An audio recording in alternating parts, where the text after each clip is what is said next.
welcome to Asians Represent. I am so excited to be back. My name is Liana McKenzie, for those who may not remember. I am a new-ish host of Asians Represent, and then I unfortunately got cancer, so I was not able to make episodes. But now I am cancer-free, doing well, and so thrilled to be back for my very first episode with an amazing guest, Francesca Calo. She is a phenomenon, actor, voice actor, director, all kinds of things. I'm going to let her talk a bit more about that later. But today we are going to be talking about voice acting, kind of Asians in voice acting in general. I've got some interest questions for people who might be interested even in getting into voice acting yourselves. So we should have a really nice conversation and good talk. And I have honestly one of the most perfect people to have this discussion with. So extremely exciting. But in general, the voice acting industry really has become a powerhouse in the United States. Voice acting has always had a niche appeal in American animation. Long-running shows like The Simpsons really made the medium pretty popular. Something that we definitely noticed was when Japanese anime, became popular in the United States, and video games started getting voice acting in kind of the PlayStation 1 and PlayStation 2 era. Today, voice actors are represented by the Screen Actors Guild and American Federation of Television and Radio Artists Union, also known as SAG-AFTRA, and it's become a very strong part of the entertainment industry. One of the things that makes voice actors unique in the industry is that many of them work on productions from Asia, anime, video games, many things made by Asian studios. In a broader media industry that has been hesitant to platform Asian voices and perspectives, we have seen that voice acting has been the domain where Asian produced media has thrived. That said, even in this sphere, the actors portraying these characters have often been white. That has, of course, been changing, which the lovely face you see before us, Francesca, is one of the representations of, I guess you could say, a new wave of people of diverse backgrounds, and so thrilled to have her with us today just to kind of talk about this and how this industry has been going. So first off, Francesca, if you could kind of introduce yourself and tell us, what you've done, what you've worked on, and Yeah. why you're so cool. Well, thank you so much for the lovely intro. It's great to be here, and congrats on beating cancer. We love that. It's so exciting. So yeah, I'm Francesca Calo. I'm an actor, voice actor. In terms of my voice acting work, I've worked on. I was Stella Loussier in the new remaster of Gundam Seed Destiny, by NYAV Post. I've done video games like Warframe. Path to Nowhere, I play Rahu in Path to Nowhere. Watcher of Realms, I play Ardea.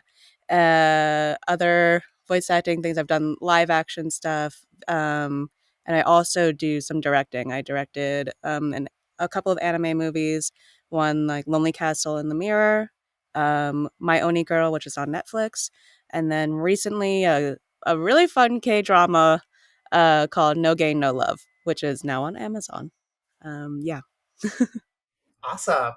You've done some kind of traditional screen acting too, have you not? Yes. Yeah. So my background is actually in theater. So I started in theater. I was a classically trained actor. I studied with like the Moscow Art Theater. So I did a lot of Shakespeare and Chekhov and stuff like that.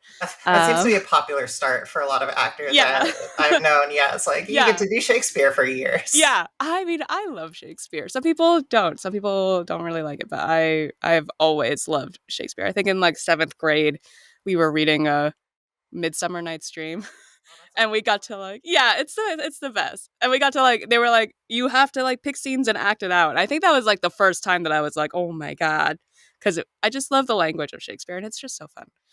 But yeah, so my background is in theater, and then I moved to on camera, and then yeah, I did like Ocean's 8, A Beautiful Day in the Neighborhood, Mayor of Easttown, um, and then during the pandemic, voiceover kind of kicked off because it was one of the only aspects of the industry that was still working during that time, and because of that, we all like had remote setups and stuff, so remote booths, and a lot of studios were just opening their doors to like actors all over the country and all over the world, which was amazing.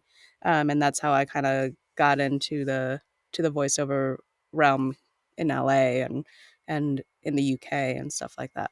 So Awesome. So I think you kind of touched on it, really enjoying Shakespeare. But what really drew you to this profession?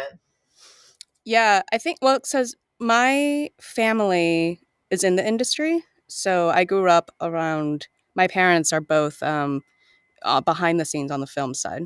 My father is a director, writer, producer, depending on the project, and my mom is a production coordinator. And they go back to like Ghostbusters too. So I grew up around it, and I was always aware of it, and um, but at the same time, I think I started to be aware of wanting to do acting in general, and my father actually put me into, I was really shy as a kid. My father put me into acting classes at the Academy of Dramatic Arts because he saw that not, I was too clingy to my friends. I would like do whatever my friends would do. And he was like, oh no, we gotta like snap her out of that and make her like an individual person. So he threw me into acting classes at like 7. So I kind of was like always around the industry in certain ways. I like continued acting classes throughout high school, like all the way through high school and stuff. Um, but I think it wasn't until like college where I really was like, this is what I want to do. I think because I knew the freelance life of what it means to be in this industry, I was afraid of it. So I stopped myself from really being like, I want to do this. And then in college, I had like an epiphany moment, and um, and then I was like, okay, this is what I want to do. But yeah, so I was always surrounded by it. I always enjoyed it. I loved going to like theaters and stuff like that. And then in terms of voice acting in particular, I grew up watching like Toonami. So anime was like a huge part of my childhood. And like I would go to like conventions when they weren't like this big thing that they are now, right? Like Like, yeah, back in the hotels when you're watching like yeah, exactly. Yeah. And like gray legality fan subs in a right. basement somewhere. Like buying these bootleg versions in Chinatown of like Sailor Moon and stuff. Um I remember my cousins would go down to. There was this video store. It actually like just went out of business a few years oh, ago. I think around the pandemic. I mean that's Um, incredible that it lasted. but like I was like 6 when we were doing this. We were going to this video show and we were getting raw Dragon Ball Z Oh movies. my Like gosh. no subs, no dubs, nothing. Just like Just pure watching it and action. absorbing the vibes. Yeah, I feel like DBZ though is a really good one to not have to get it raw because it's just like you don't really need to know what they're saying. But yeah, so I like grew up around it, and I was always aware of anime in particular. It was a big part of it. I mean, I started taking Japanese because of anime. Like I majored in Japanese and English in college, so it was always part of my childhood and my person, I think. But then um, I don't think I realized that you could actually pursue it to be a voice actor until my friend from college, after we had graduated, posted her animation demo on Facebook. Yeah. And I was like, oh, and she was like, yeah, I've been studying, like, I want to, with this person named Erica Schroeder, who, for those who don't know, she plays Eevee on Pokemon. She played my Valentine on Yu Gi Oh! She has like a huge resume, and she at the time was doing private coaching. So my friend was like, yeah, I've been studying with Erica Schroeder and this is the demo. And I was like, oh my gosh, wait, I've always been interested in like anime and animation and video games. Like, uh, I want to try this too. So I reached out to her and she was kind enough to put me in touch with Erica. And then Erica kind of became my teacher and mentor and a great friend, right? And she introduced me to like all the studios in New York. Um, this was like 2 years before the pandemic, and yeah, and that's how voiceover in particular kind of started. That was a really long answer. That's okay. You're actually answering some of the other questions that Oh, I put okay, here, well, so like that works out. yeah. Uh, I did. I thought it was kind of interesting. I know to the layperson, there's kind of this assumption that it's like, oh well, your family was in the industry, so of course you're working in there. But I thought it was really interesting how you mentioned that you'd seen what it was like, and that kind of turned you away from it for a Yeah. while. Yeah. Um, could you do you want to just say a bit more about like what were you seeing that really made you hesitant to jump into the industry, even though Yeah. you knew you had those family connections and things like Yeah. that? Totally. I mean, everyone I think sees actors in particular as the glamorous kind of, or the industry in particular as this glamorous, going down the red carpet, Oscars, things. But that is like maybe 1% of people who work in this industry. What I was seeing was the behind the scenes aspect of it, which is the harder freelance life, which I think any artist or anyone in a creative field kind of goes through, which is you don't know when your next job's going to be. Sometimes we would have like a year where no one was working, right? And that puts stress on kind of everyone in the family. And my parents were very great about hiding it, but you could still, as a child, you see these things, right? Sometimes when I was a child, there's like a certain time where if you're not working by like November or October, like mid October, you're not going to work until the next year, right? So we would be like, "Oh, we're gonna have a good Christmas this year," when we did when they did my parents did have a job. So I was seeing those hardships of just the monetary aspect too, of not knowing when your next job is going to be.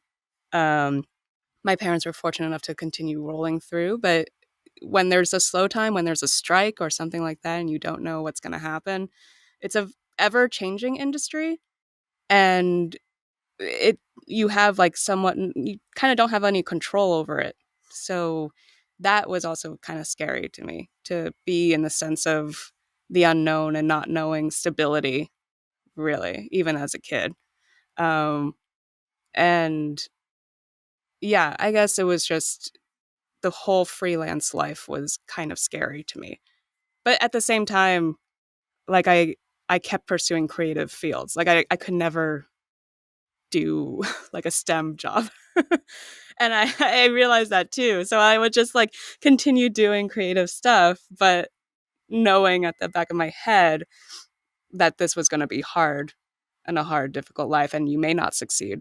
And really, the people who do succeed, it's like luck. It's who you know, sort of, and then, but mostly just luck and your skills, and you got to be able to perform. So that kind of really scared me. It's this unknown instability that the industry is wrought with. Yeah. And Makes total sense. I know working as I do, making my own games kind of on the side, like having a stable career in an office job is a yeah, huge difference in terms of just like yeah, being and able to also have health insurance and stuff like that. yes. And that was a big thing too, like, as I got older, and also just knowing that like um I think for some reason at some point there was this idea that if you are not doing what you say you're doing. So, for example, an actor, if you are not actually acting, then you're not an actor. If you have a day job, you're not an actor. For some reason, that kind of mindset permeated around the industry. So I always thought, having a day job was like a sense of failure or something like that. Um, and it's not, because people need to survive. You need to get health insurance. You need to eat. You need to pay your rent. No one should look down on anyone just because they're not doing it full time. Like if you're getting auditions, if you're going out there and putting yourself on tape or whatever, then you're an actor. Like that's it. But for some reason, especially when I was younger, it felt like if I wasn't doing it actively, then I wasn't really an actor or part of the creative world. Um, yeah, but yes, absolutely, you need to have stability in some sense. Now, and you certainly, if you're not comfortable sharing, you don't have to. But I'm curious: are you at that point in your career where you are mostly doing this full time, or do you still have to take up non acting? No, I still have to take up non-acting, especially now because we're in a weird time in the industry. There's, we're still coming out of the after effects of the strike, both for on camera. And now we're in a strike for video games. Um, and the industry itself has, in my opinion, changed since for the industry that I grew up in. It feels very different. Usually, when there's a strike, because my parents would be on strike and stuff like that. Um, Usually, when there was a strike, you know it ends, and then they kind of like jump right back in, and it's like, let's go, let's do this, let's do our stuff. But that hasn't happened in this at this point.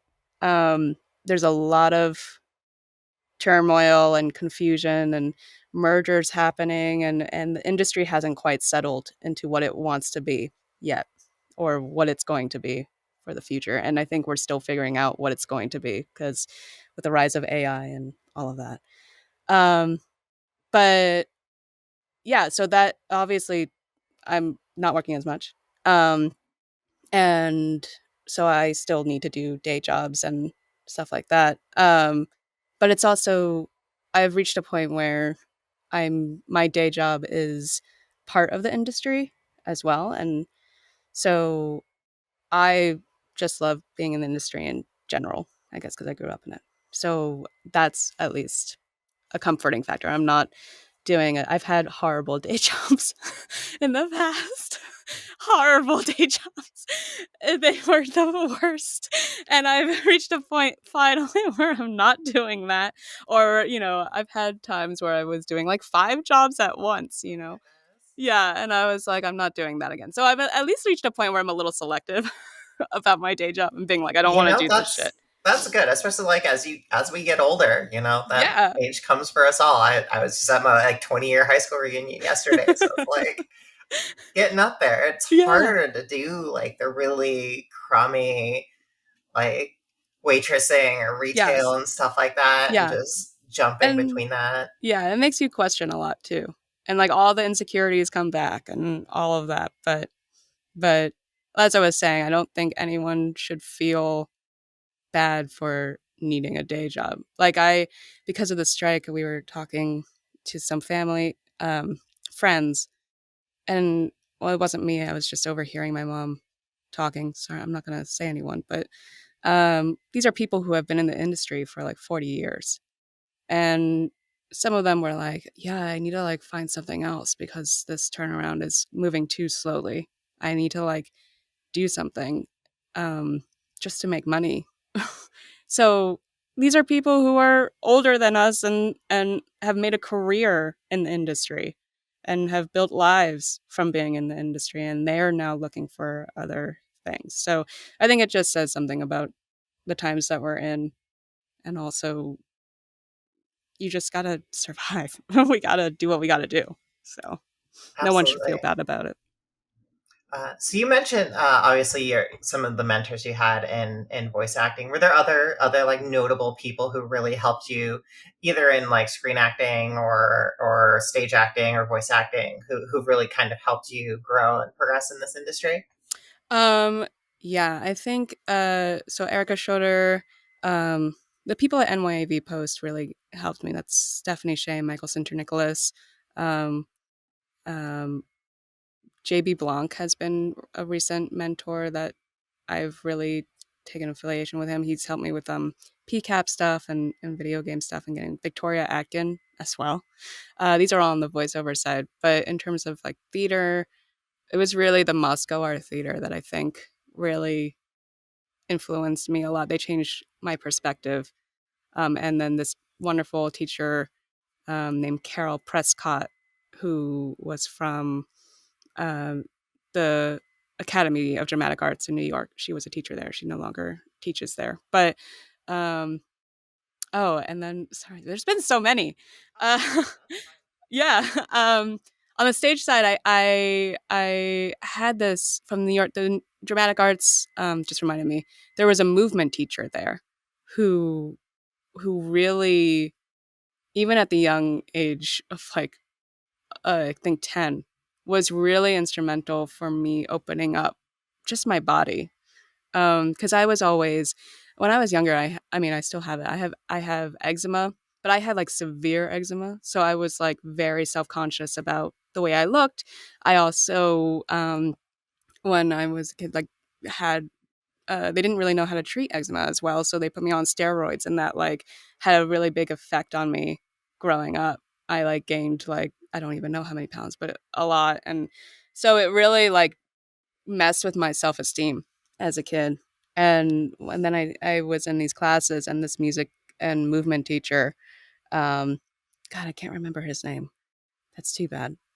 Anyway, but he was just like he really helped me open up and and and find my individuality as a person. So he was a big part of that. Um, yeah, I have so many teachers and mentors. I feel like because I just constantly take classes, and even still, and I'm under the impression that you're never too old to learn. And in fact, when you stop learning, like that's it. Like what are you gonna do? So yeah, I like kind of collect them all. Honestly, though, I think that is very notable, especially to people watching who might be interested in getting into this industry, right? It's like just having lots of people who come before you and helping Yeah. lift you up, and finding these people who know things. And like in game design and tabletop RPGs, which a lot of our audience is in, it's so important just to have mentors to help you figure things out.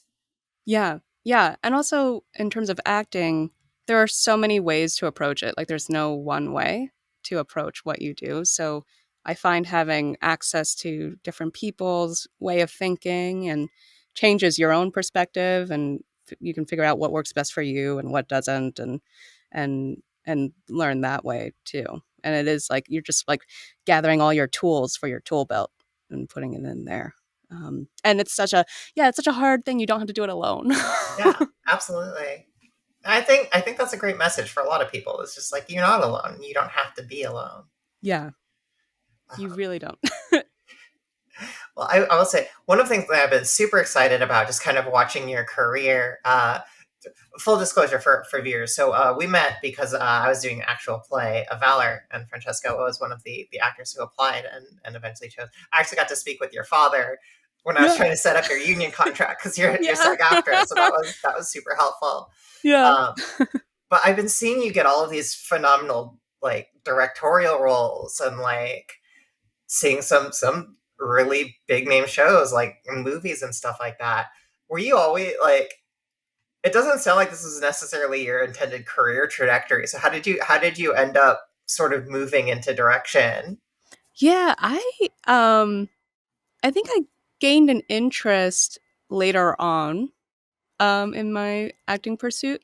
Um, I think growing up in the industry, I just had a knowledge of it, but also I was always very interested in how the industry works in general, like um, from the production side to the on set side and what that was. And I when I was on sets, I would always watch the teams and see how they're working and stuff like that. So I think I kind of similarly always kind of had it in the back of my head.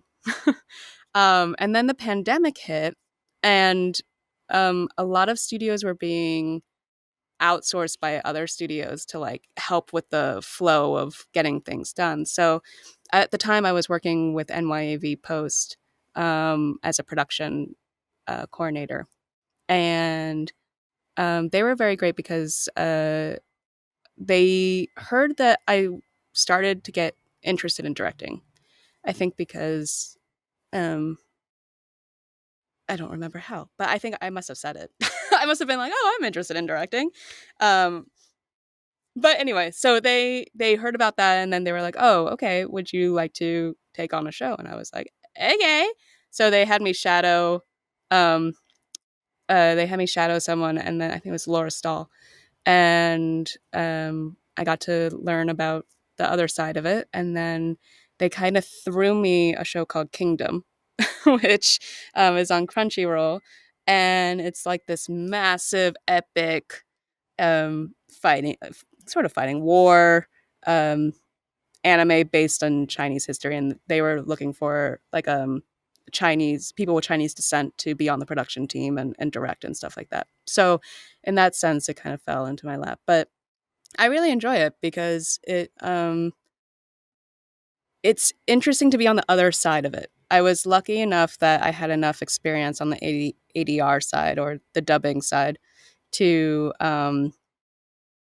to know what actors are going through because I had already had experience as an actor on the dubbing side. So to be on the directing side, it was kind of like a easier transition because you know the technicalities. Dubbing is very particular in that you have to match the timing, you have to match the tone of the character, you have to like match sync and at the same time act. A lot of people say it's like rubbing your head and stomach at the same time and then also acting. So like good luck to you. So it's kind of technical in that sense.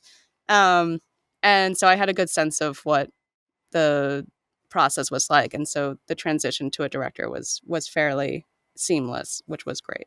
And then I just really fell in love with it because it's kind of putting it kind of like puts all the knowledge that I have together because sometimes you have to write on the fly, and I was a creative writing major in English in college. You have to sometimes the sync doesn't work, so you have to change the lines and like keep the meaning that the adapters had, but use different words to flip to fit the flaps. Or you have to know like if something looks too slow or too fast or it needs to be moved, you have to be able to talk to your engineer and be like, "Oh no, that looks too slow. Can we move it to the right or to the left?" Things like that. So you have to have a sense of the industry as a whole, and then you have to be able to talk to your actors and get the performance that you need from them.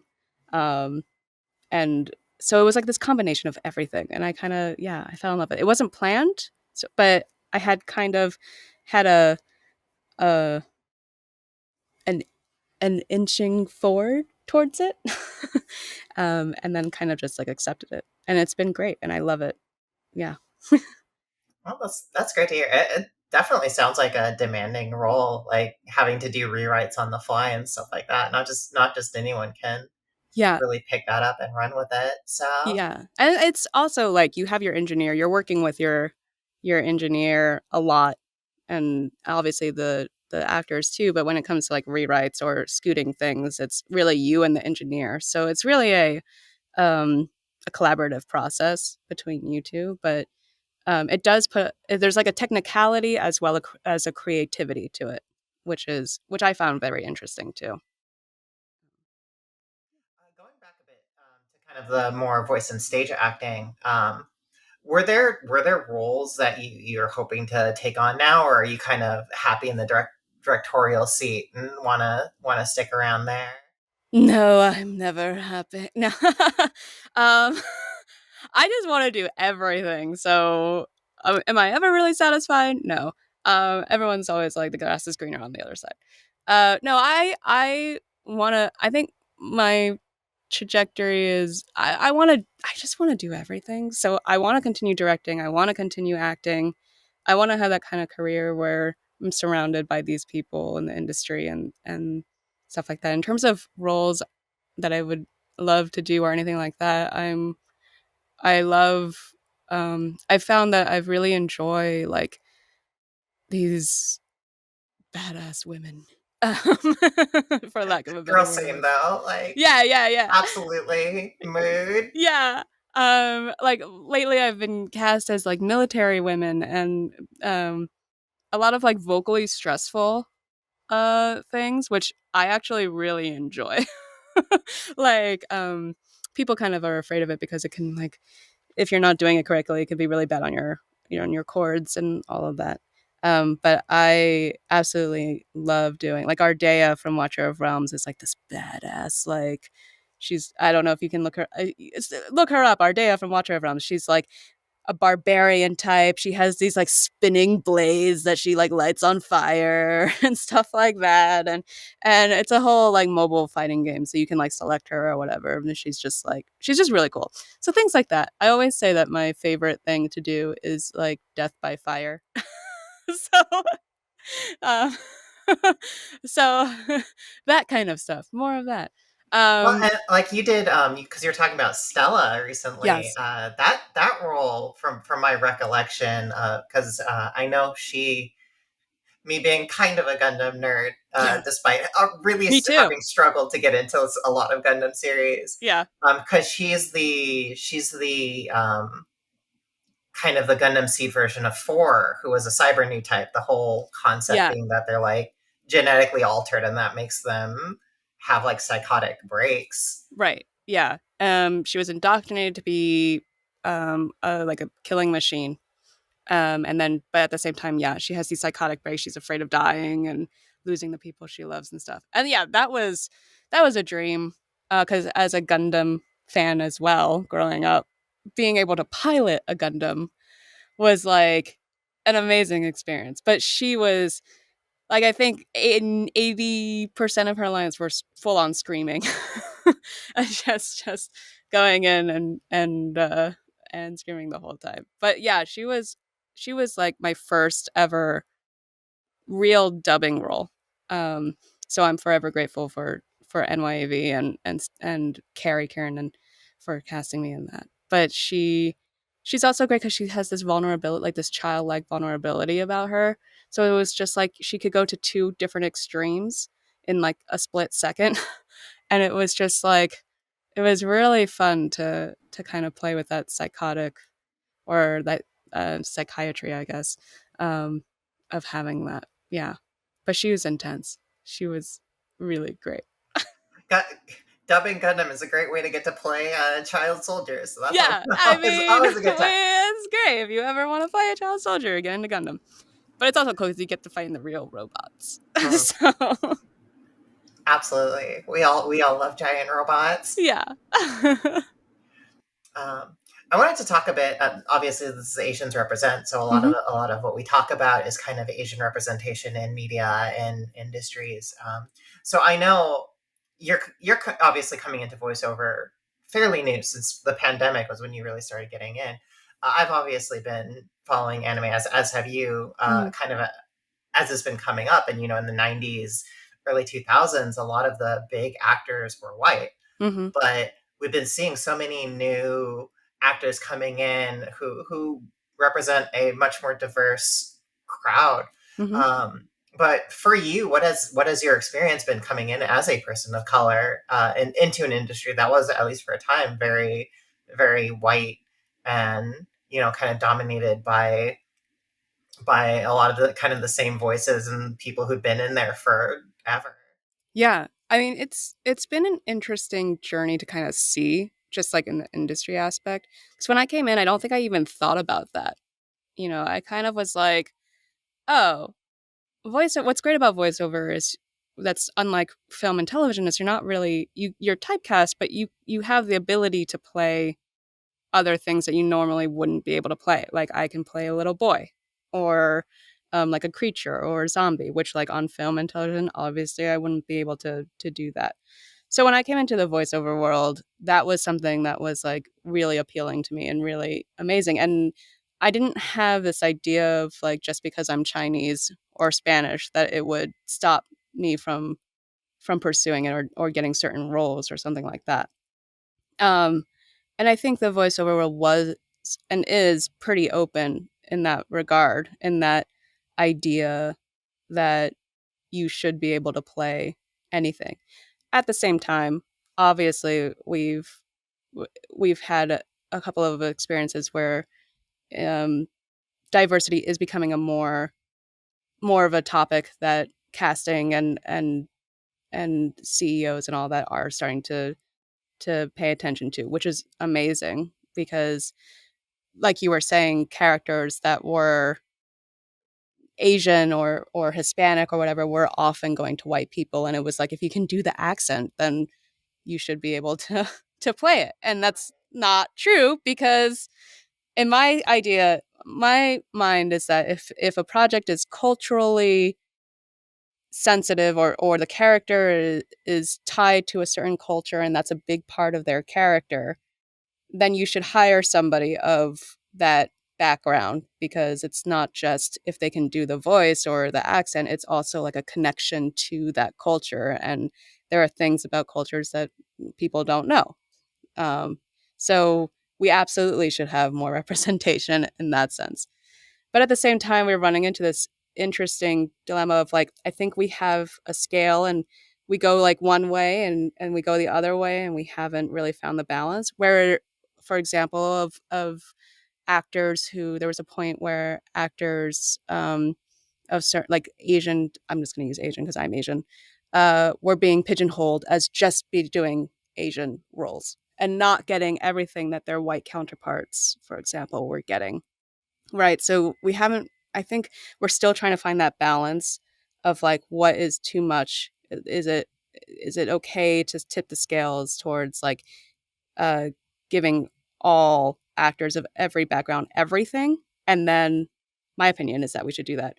Give actors of all background everything or the chance to read for everything. But if there is a culturally specific character, then only those people who are of that background should read or play those characters.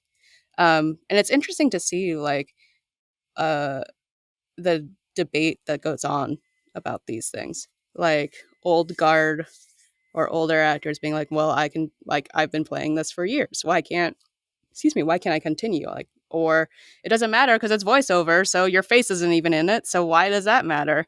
And it does because it's representation, and historically, people of the global majority do not get the roles and do not get as many opportunities to even begin with as white counterparts.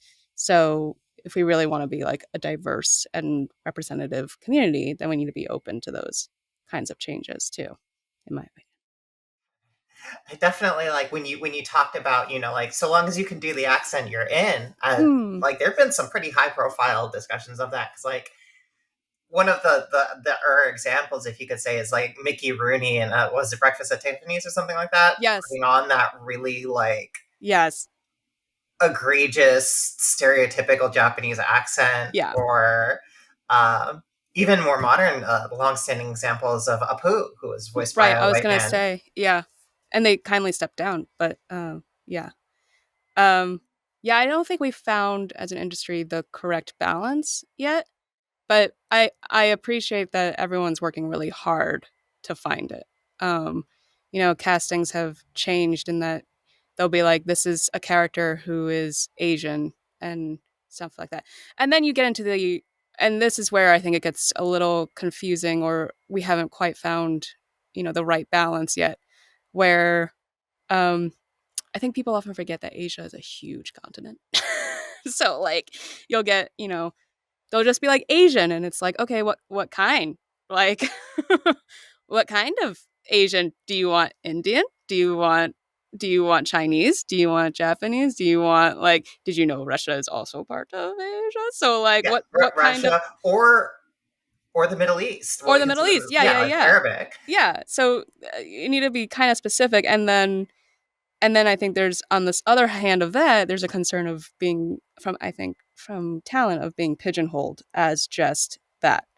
And that's like a real fear of mine because I've had it happen to me where I was just pigeonholed as Chinese and Spanish, and I was getting for a long time just based on my name, just characters or spots that were in Spanish because I mean I can speak, but like I can speak English too, So like in fact English is my first language. So why am I not getting things in English, Um so yeah, there's like it's a obviously a very complicated topic that I think the industry is still trying to figure it out, but from what I've seen there is an active, which I appreciate, an active step towards trying to figure that balance out. That will help both creative team and on the talent side as well, which is great. We just haven't landed there yet. And it's always work in progress. I mean, and honestly, I'm so thrilled that you brought up the like what kind of Asian thing, because that's something we at Asians Represent deal with. Mm-hmm. Daniel Kwan, our main host, he does a lot of cultural consulting work, for example, and he will often get contacted for like, hey, we've got another samurai thing, can you help us? Right. And he's like, I'm Chinese, like Yeah. Yeah. here's some Yeah. other people who are actually Japanese who can help you. Right. One of our other hosts, Emma, is Japanese, and she's a historian, excellent. So that's just something that I think we're all seeing in all kinds of creative industries where there's that consciousness, but it hasn't been fully baked. Right. Like they want to do the Um, right thing, but they're not sure how to do that. Um and oh, hi. I didn't know you Yay. I didn't know you could do that. Okay, that's a new thing. Uh, yay, doing the right thing. Um, and then it's, but like you were saying, it is up to. It's not just up to casting or whoever. It's up to us too to be allies for each other, and be like, you know what, I am not. I see this character, and it seems like they're actually like of an Indian descent. I am not that. But here's an actor who's really good for that. Who's Indian and can do that, or like I recently had an audition where they were looking for specifically a Japanese actor, and I got it through an agent, and I said, I'm so sorry. I really appreciate you saying this. I'm gonna pass because I'm actually Chinese, but here is another. I can recommend this Japanese actress who would be really great for this. So, and I think the voiceover community on the acting side is really good about that. Is really good about supporting people and like pushing people up who they think will be able to fit the roles and stuff like that on the cultural side.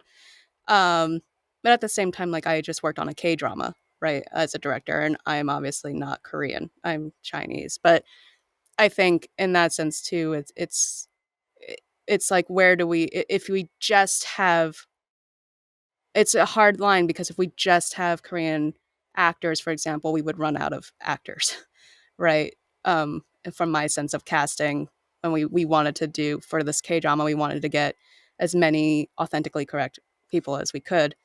Um, but at some point, we ran out of Korean actors that we could cast, and so we had to go into the Asian realm of just Asian in general. Which begs the question, like, is that okay? It's not. It's like a cultural thing, but out of necessity, we needed to do it. So in my opinion, in that case, having at least other actors of Asian descent would be able to understand certain cultural things a little better than just opening the pool to like anyone, to white people. Um, and that, or, I mean, that also begs the question too of like, who are we encouraging to get into things like acting? right. I mean, I know a lot in Vietnamese community. There's a big focus on it's like, oh, you need to be a doctor Mm-hmm. because that's the go into STEM and stuff like that. And Yeah. I knew Right. several creatives kind of in the Vietnamese diaspora who kind of had that stamped out because our parents and our community are pushing us towards STEM. Right. Exactly. And then also like even recently with like Acolyte being canceled and Mandy's like journey to even get Acolyte and his acting journey. And he's constantly said, Hollywood, for example, is not gonna help us here. Like we need to create our own things and do our own things and show that we can be. I mean, like I still like. I recently went through a self-image thing myself of being like I was doing um a little personal, but I was doing on like a self-tape for something, like a big video game. And I remember I sent it out and then I just spent like 2 hours crying because I was like, they're never going to hire me. They're not going to see this and be like, oh, you know, like an Asian Spanish person would never be in this role. And that was maybe like my own self image or my own insecurities about it. But it really, and then at the time, I was having issues with self image about like my weight because I always do, which is horrible, but I always do.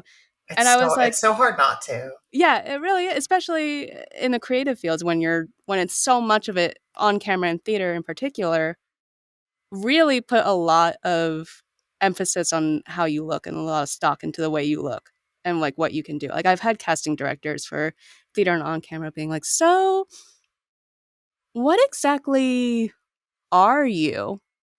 And I was like, "I don't know what that means. I'm a person. I'm an actor. I'm Chinese Spanish. I'm diverse as we all pretty much are. Like I don't know what you're talking about." Anyway, so that kind of I mean that kind of puts and especially because it happened like those kinds of things kind of happened when I graduated from college, right? So it really puts a mindset of like, yeah, where do I fit as a culturally diverse person um, in this world where so much of it is appearance and things like that. And in fact, it like I think it I've kind of fell out of love with theater a little bit during that time because of those types of things. So it is like to your point, like who are we inviting into this world? I think the industry is trying to do better, but like, you know, I see day player roles on TV and I'm like, why are they why are they white? Why couldn't they be a person of color? Or why are they a man? Why couldn't that person be like non-binary trans, you know, whatever. Yeah, absolutely. Like why is it just that? I mean, especially if it's just like a character that's being like, "Hi, how can I help you?" You know, whatever, just like a day player role. So um I think the industry is opening up a little bit. You know, there is more call for diversity in general, like on camera and theater, but we're still seeing like acolyte things happening like that. And it puts a lot of pressure too on the people of color because if something doesn't do well and they're featuring someone of color, then it feels like the industry is putting it on them to kind of hold this whole world and representation of it. Like um I don't know, like fresh off the boat or whatever, you know, just like, yeah, if those aren't doing well, then, oh, the viewers must not want like Asian representation shows, so we're not going to do anymore, you know. That reminds me of like when Crazy Rich Asians came out, and like we all had to like really show up for it Yeah, because it's like this might be our only chance. If this fails, like yeah, when's the next time we're gonna get an all Asian, like right, specifically Asian movie? right, totally. And I was just thinking too of like Elemental from Disney. It was like marketed in the worst way, but it's really an immigrant story. And like so many different cultures are represented in that animated film, and Disney did not market it the way it should have been. I didn't even know that's what it was about until I saw it. It's just like, yeah, and there's a lot of pressure on, and then it's also like if it does do well, then that must mean that that's the kind of material these things like, so like Aquafina will be in everything, or like Stephanie Sue will be in every, like the next big person of color will be in everything, and you won't. But instead of changing the stories themselves to accommodate people of color as a whole, um, Yeah, it's not that Asians can be successful. It's like this specific Asian or this specific Asian formula can be successful, right, and it's like right, you're not learning the right lessons here. right, exactly. And I think like, and we're seeing that like, you know, with anything like the franchises, like Marvel Universe. You know, oh, so Marvel Universe Iron Man was successful. Let's make like a million more and we'll like continue this formula because it was working in the past and now we'll see what happens. Or I don't know if it's true, but I just saw an article about how studios are turning to fan bases to garner if something will be successful or not. And that to me is very dangerous. Because Notoriously reliable and yes, uncritical yes, hyper exactly. fans. Yes, yes. We've all seen the extent of which a fan base can do to something. Um, but that's dangerous to me depending on how they, I don't know if they're actually going to go through with it or what those groups will be made out of, if it's going to be culturally diverse or is it going to adhere to just are you a fan of Marvel, for example, or things like that. But that will, if we're putting so much stock in how the audience reacts, that to me says that the industry is more interested in profits than what it used to be, which is creativity as a whole. It's Um, always been fascinating watching the industry and how often creativity averse the creative industry can be, where there's that yeah, desire to find some model that works right. Which is why and the rise of AI and then has run it been, into the ground. Yeah. yeah, yeah, yeah. It's interesting because it never felt like that before, even when I was a kid growing up. It felt like people were like, let's do this to make a fun film. Let's just see what happens. Like we'll try these things, we'll try these visual effects, we'll try this story. If it works, it works. If it doesn't, it doesn't.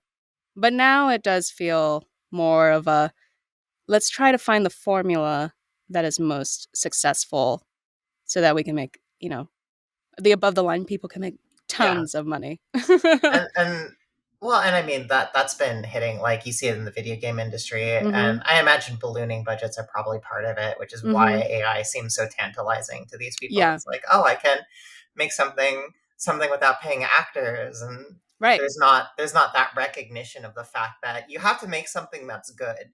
Right. Like art is supposed to move people. It's supposed to speak to the human condition and to our soul, but yeah, with the top line Right. And considerations, just like, there's no formula for that really. Like as someone said this once, which I thought was really, really interesting and true, is that I think we would be besides ourselves to ignore AI completely.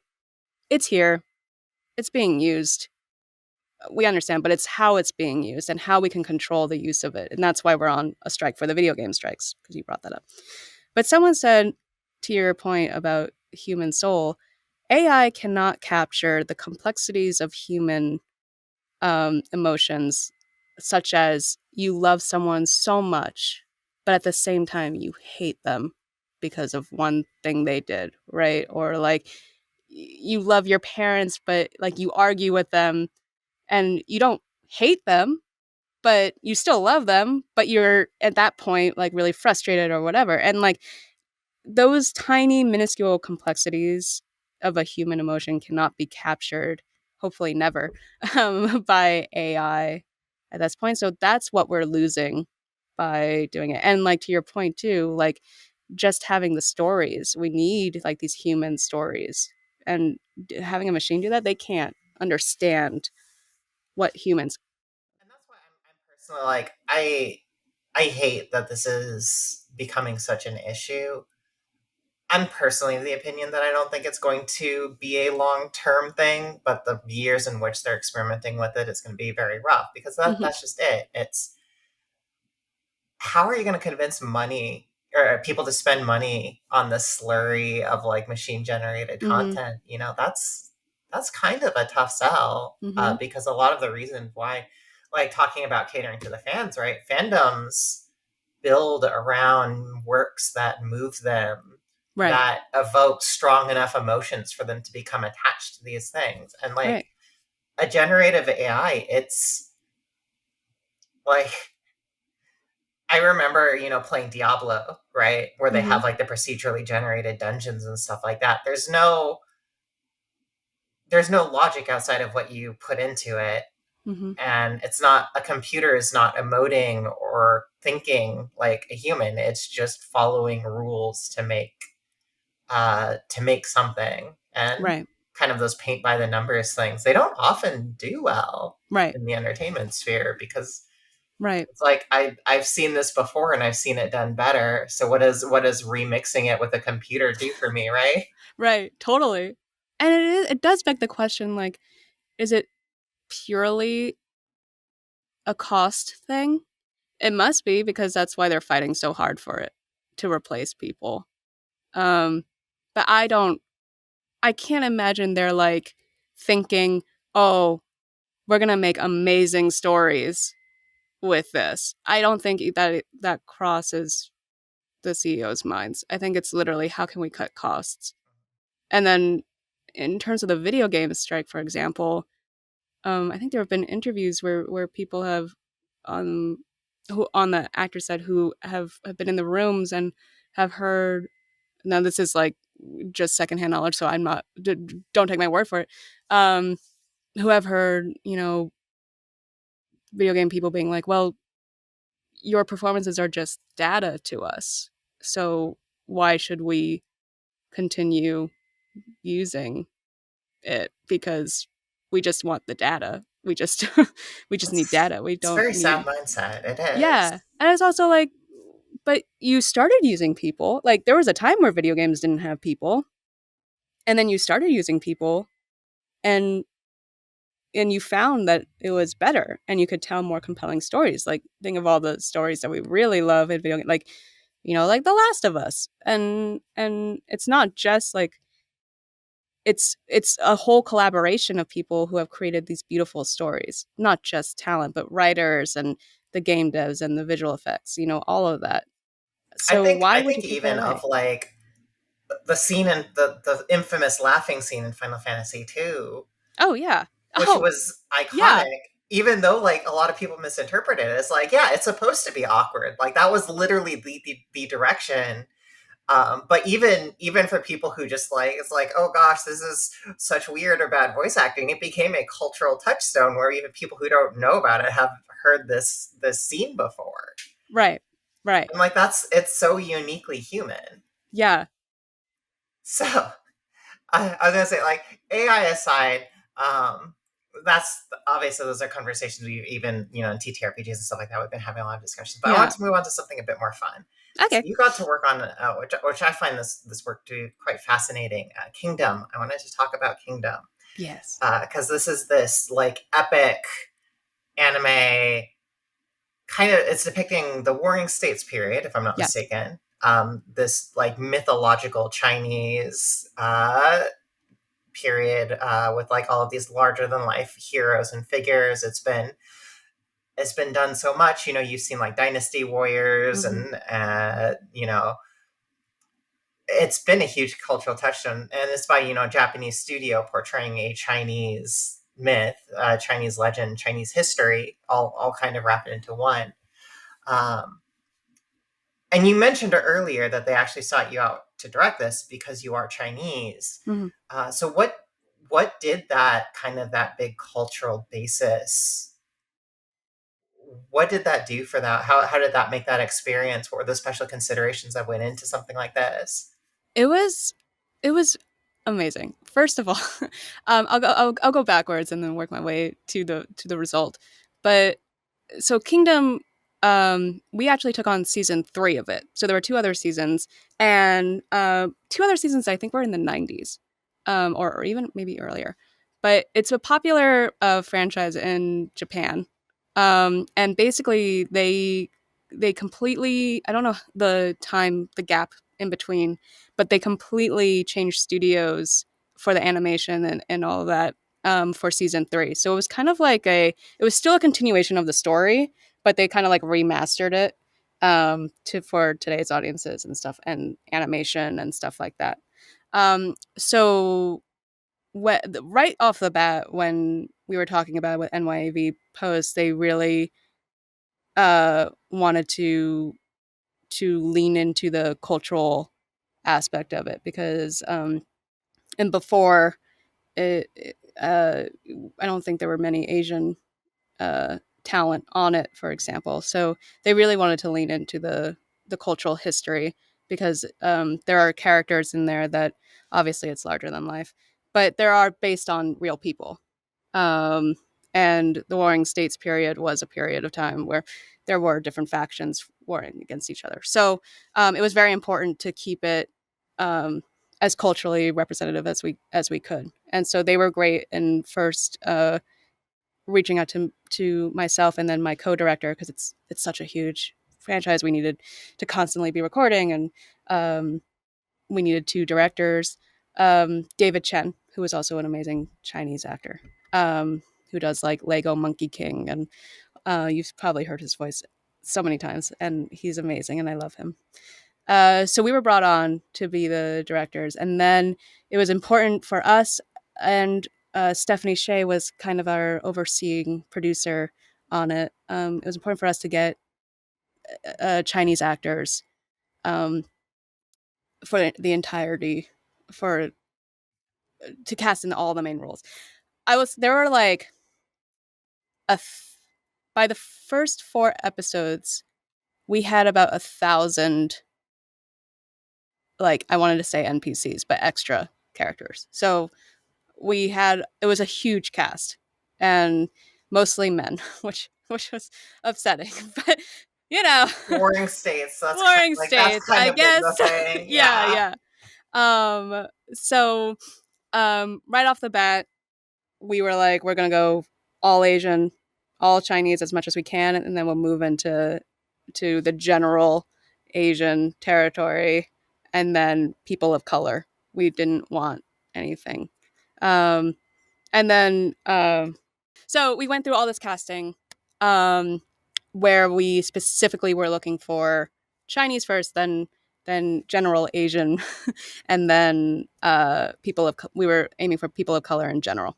So that was really great, and it was really really fun being in sessions and just having the conversations that I would have with the actors who are like all different ages, but a lot of sometimes we still get into the point where like sometimes uh, being Asian or being a person of color, you don't get these opportunities to do these kinds of roles, right? So having having the opportunity to do like a war epic based on one's culture, and one of the other things, excuse me, was that we wanted to get away from the kind of the Japanese names as we could. So we obviously had the permission to change. There's a character uh, in the Japanese named like Kyokai, who's a girl character, but we changed it to Chunglei, which was her Chinese name. They already had these Chinese names here, so we just made the switch to using Chinese names as much as we could. And at the same time, we tried to use the Mandarin tones as much as we could for the names of places and the names of people. Um, and what was great is David is fluent in Mandarin, and I have at least a basic knowledge of Mandarin. I'm Cantonese, so I know the tones and stuff like that. So having the directors being able to talk to actors in that sense of just being like, this is a cultural thing.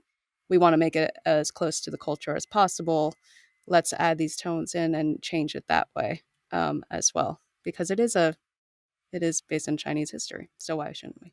And we got a lot of feedback that was from actors who worked on it or things like that of just how appreciative they were of being able to use Mandarin or like connect to their roots in that sense, which was amazing. And I remember when we were able to announce it, just the sheer amount of Asian talent on my Twitter feed being like, I'm in this, I play this. Thank you so much to like the team for allowing me to like embrace my culture and things like that. It's just the representation. And then somebody put like a collage together of all the one of our actors did it, of all the people who had announced and all the names that were attached to it. And they were all either um, Asian or in some way, or Chinese, and or people of color. In general, like we have like Hispanic people on there too, and uh, just like a total range. We have some Middle Eastern people on there as well. Um, just seeing the sheer amount of people being like, I'm so proud to like be a Chinese actor and have my Chinese heritage represented in this way, and all that. It was just like very fulfilling of a process. And I don't think I think to my mind, I think that was the first time that I really took in just how much those things mean to PGM. Because again, when I entered into this world, I didn't even think about that. Um, and it was the first time that I think I was really like, no, like this stuff really matters to people. And like I just finished directing No Gain No Love, which is a K drama. Um, on Amazon, and I was just talking about how in between sessions, because sometimes when you're doing takes it takes a little bit to move things around, but in between I like to talk to the actors just to like get to know them, because sometimes this is the first time you met them or you're never going to talk to them during this like recording process again because they're only here for one day. So I like to talk to the actors, and also I feel like it makes people more comfortable to just have that downtime. But all the conversations I'd have would be like about our cultures in general.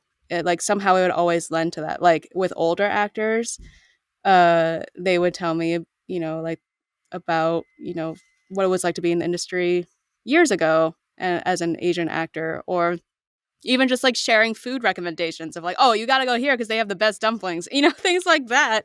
And it's just very lovely to see people embracing their cultures, because I think so much of the industry forces you to hide or try and push it down a little. But Kingdom in particular is very special to me because we had such a grand collaboration of all these actors, um, and what that means to be.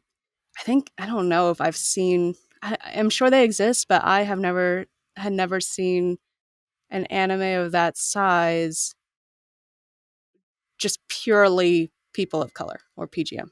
Um, and so seeing those Twitter feeds, we're just like, oh my God. Not to like toot our own horns, but like very proud of just being able to give access to these people to connect to their cultures in that sense. Well, that's wonderful. I love hearing stories like that about how everyone's able to come together. How is the fan reception for that? Um, it's good actually. Also So good to hear. Also good yeah, to hear. it's really popular. It's a really popular series in Japan. I think I don't think it was marketed as much here in the States, but it's a very popular one in Japan. And I think just the legacy of that kind of helped us. I mean, obviously, there are diehards who like really loved the first two seasons and stuff like that, and so the change was a little different, like could be a little too much and things, but um, I don't know. So far. I mean, it was good. It's been Yeah, people have been that's great to really hear. receptive to hear about it. So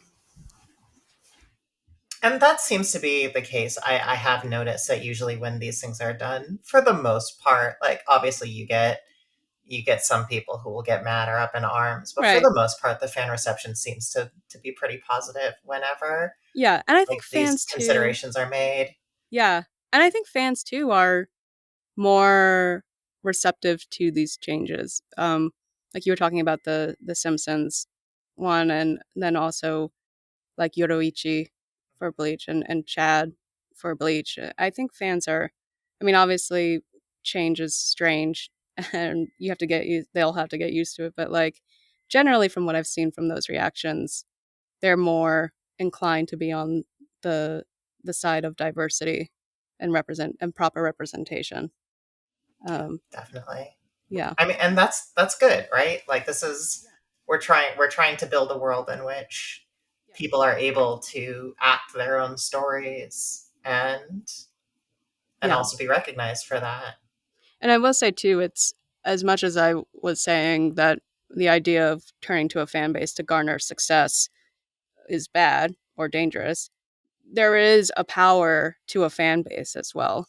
Um, and the more that we can garner support from them in that sense of supporting these changes to diversity and stuff like that, the more people tend to listen because Yeah. they're the Yeah, fans consumers. can fans can be a double-edged sword, right? It can be some Yeah, of the, like the angriest voices in the room, but also they can be your evangelists. Like if right, the fans are here because they love it, and if you continue to give them things to love, they will shout it from the rooftops. right.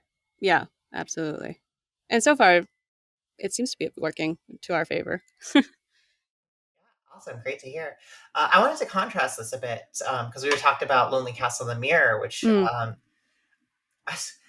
this is not a series that or a movie that I personally am able to watch really well because like it seems kind of creepy and stuff like that. I'm very bad at it. But I was just reading the synopses here of this like these what like bullied Japanese school kids are kind of finding their way into this very esoteric kind of creepy castle with like a this wolf mask lady and trying to Mm. find this key and stuff like that. Very cool. Not for Mhm. me, unfortunately, but like how did that differ obviously from Kingdom, which had this huge like cultural thing? Since Yeah. Lonely Castle in the Mirror, obviously it has that very big, like, these are, Japanese students. The school situation is very much based around the Japanese school experience. But in the industry, I know for voice acting, like, it would be considered more like neutral, where it's like Mm, we can just cast whoever mm-hmm. into these characters. So kind of how did that differ in experience? Yeah, in terms of casting, I think it's true. I mean, to a certain extent, because so much like anime in particular takes place in Japan, right? And there's just been a history of not adhering to just hiring Japanese actors, for example, that we tend to kind of do a neutral or like ignore that aspect of it. Um, but because Kingdom was so entrenched in Chinese history, we felt that that was important to adhere to. Lonely Castle is more, the subtext of it is more of a statement of like Japanese society and how, like you were saying, like school culture in particular, um, how they uh, surround themselves in that culture and how it can affect kids, and also just like the loneliness of what they're going through. So it wasn't really like a statement about like Japanese history or culture specifically. It was just that these kids are having trouble in their different homes for different societal reasons, um, which was a more open uh, view, or we could put more open thought into casting it because it surrounds a grander message of society how their society interacts. So um but at the same time, what was important for us was being true to the story. And I think that's ultimately when we're directing or on the casting side, what we're always trying to do is being as true to the original form as we can. So we hired like all kids to play the kids rather than having adults play kids, which can also happen.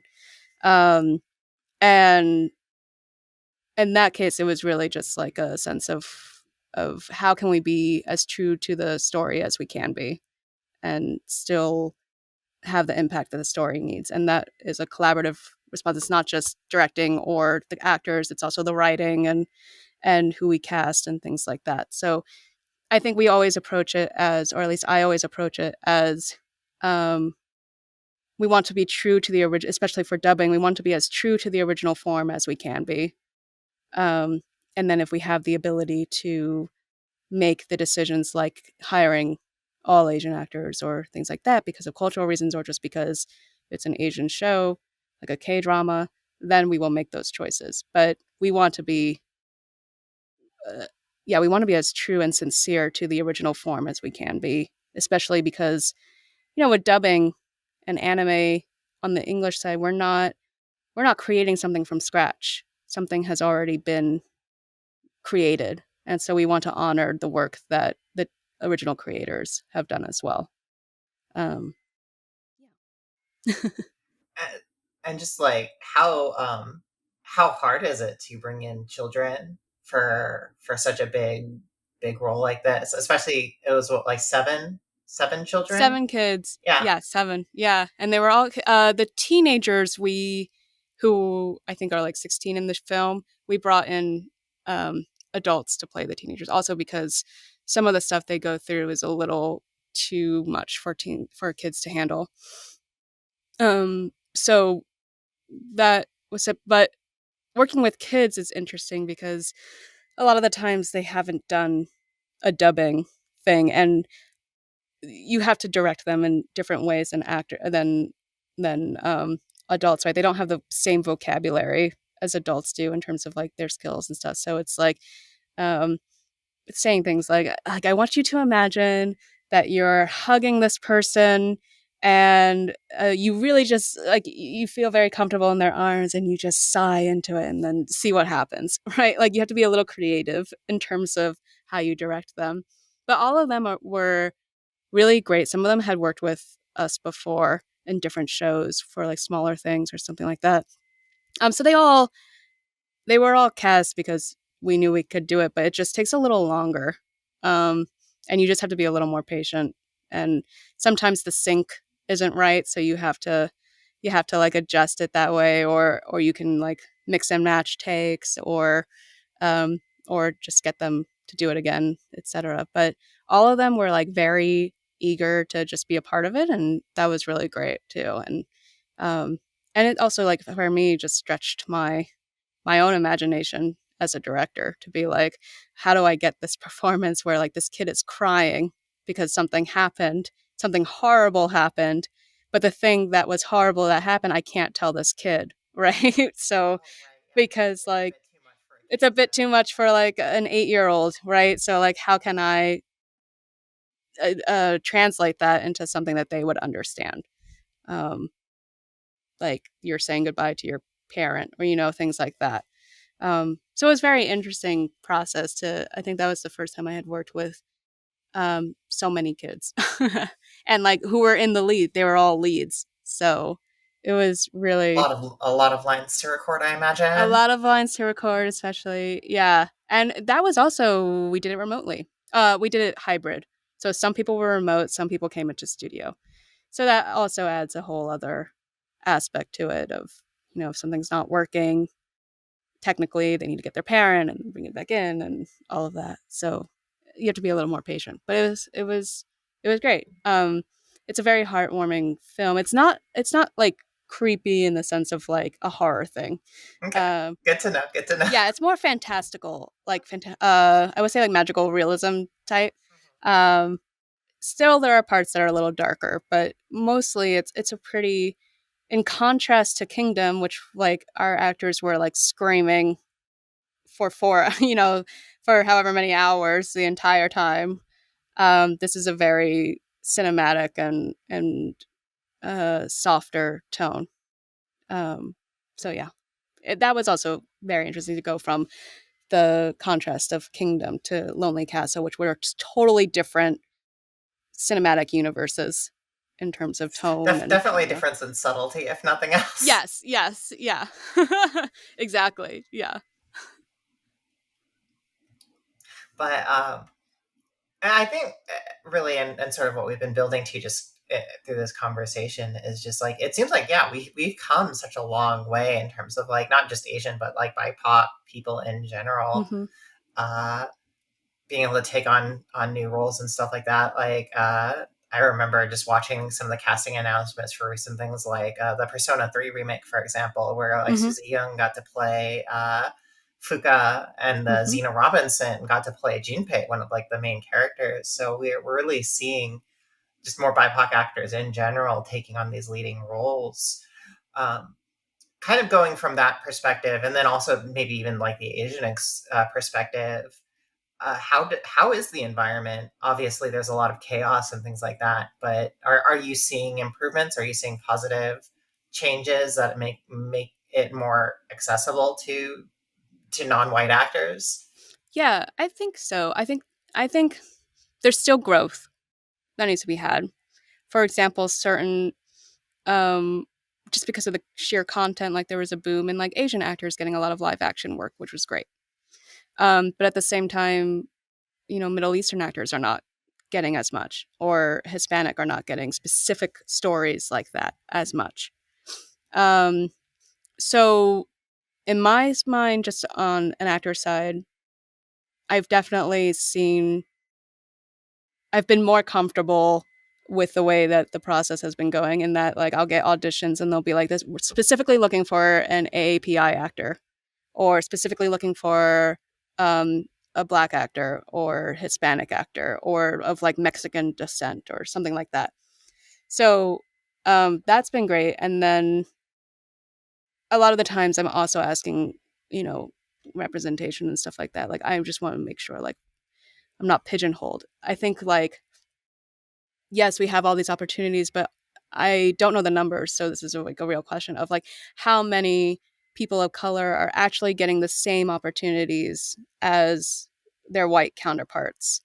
Um, and my part of it might be like legacy, right? Like legacy actors and versus people who are just coming up, or people who are just making their names known and stuff like that. But I would love to see those numbers to just feel like, am I getting everything that a white actress is also getting? Who's like that would be a good fit for me. Obviously, I like different aspects of it. Like, I don't do higher voices, things like that, so that wouldn't work. But for my range, am I getting the same amount as a white counterpart? Um, and then at the same time, like because I'm also Spanish and Hispanic, I'm looking for those things too. Like, and I do notice a difference between like Asian people who are calling for Asian versus Hispanic, and there is like a down part to that. Um, so I think there's progress happened, definitely. I think we still haven't found the right balance, and we're still working towards it. But the industry, or at least the casting side and all of that, are at least very open to hearing these changes and what needs to be done on their end to help alleviate some of that. Um, That's honestly, that's kind of interesting to me that Hispanic and Latin actors aren't necessarily, because you would have thought with Disney leading the way with Encanto and Coco that there would be more call for that. Does that not seem to yeah, have really moved I the guess needle much? I just don't see as many um casting calls like for specific characters that are Hispanic in comparison to like Asian, for example. Um I'm sure they exist, and I'm sure there are other people getting them, but I just in my own experience I haven't seen as many calls for that. Um I have seen some calls where it's been like really specific regions. Like we need specifically like a Brazilian or like Argentinian or whatever. Um but I haven't seen as many characters who have a Hispanic background as much as like Asian. And I think that's also just like content in general. Like K dramas became a big thing in the States, and like with Squid Game and all of that. So we kind of have like an influx of Asian content being done. But um, I think the market in the Hispanic market isn't as wide and varied here as it probably is abroad. So we don't see as much of it. And then there's also like, if it's Spanish, like from Spain, is that the same thing as like Mexican or, things like that. So there's that kind of question too. And like I think there's an active I think people are aware of it. People are aware of needing when they need like a Hispanic actor, they will call for that specific type. But I think just the content itself doesn't seem, or at least I haven't seen it. I'm not sure. And that is very interesting. I mean, you could certainly, again, going back to the money issue, right, where South American countries don't have quite the thriving media environment that a lot Right. of the Asian countries do, and things like that. But it is still sad to see. You would have hoped that like Disney, kind of that big push with more Latin Right. American content that would have created a Yeah. boom. So hopefully that is still coming. Yeah. I think it is. And then I think it's another aspect of like, are those actors? I know I've talked to um, actors of Hispanic descent who have felt that they've been pigeonholed in certain archetypes of those cultures or how media perceives those cultures. Um, that they've felt pigeonholed in that aspect too. So it's in terms of like the range of characters that are brought forth from these media, it might not be as diverse as right now, like Asian or other cultures or I mean, it's not like archetypes. we Asian people hadn't had those similar challenges No, no, for much absolutely. of Yeah. our Yeah, entertainment yeah. career too. Yeah, absolutely. Yeah. And especially I think because we were talking about it earlier, just like when one like Asian actor gets like famous or whatever, suddenly like that's all you will see. That type of character is all you will see in media. So it is like Yeah, I mean, you're these mentioning like people archetypes. writing roles for Aquafina specifically because she's big. Right, right. Or even just like, oh, so that's how an Asian acts. So Right, we'll exactly. continue using those archetypes Yeah. in all of our media. And I think that's something else that the industry is still figuring out. Yeah. That's probably unfortunately going to be a long battle, but like Yeah. I'm glad to hear though that things do There seem to is be progress improving. though. Yeah. Like at least they've made an effort to, even when it's culturally significant, to even ask for specific types of people. Well, we'll take that.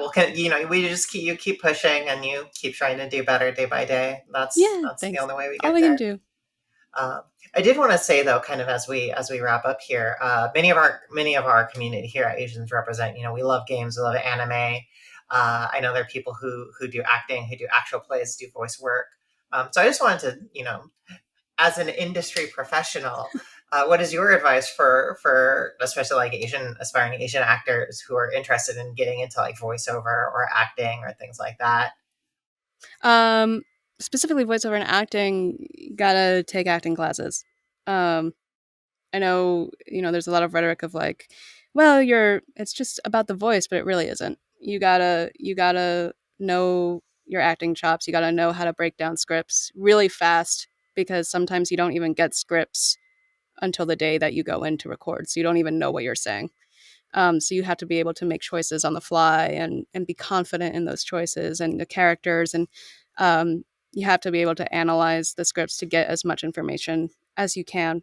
And so a lot of people come from theater backgrounds because theater is a really great way to learn all of those skills.